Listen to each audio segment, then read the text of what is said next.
था इन बच्चों को। कैसे हो बेटा? कैसे हो?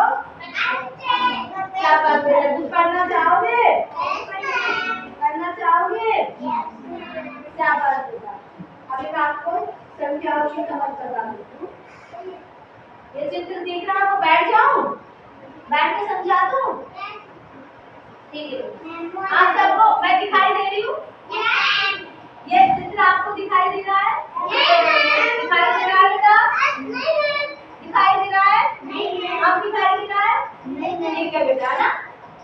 अब शांत एक जगह बैठ जाओ, इधर उधर नहीं आना, ठीक है? जहाँ बैठे हो जहाँ बैठे रहो, ठीक है? जिस जगह बैठे हो वहाँ बैठे रहो। ठीक है, इधर बैठो, ऐसे बैठो, ठीक है?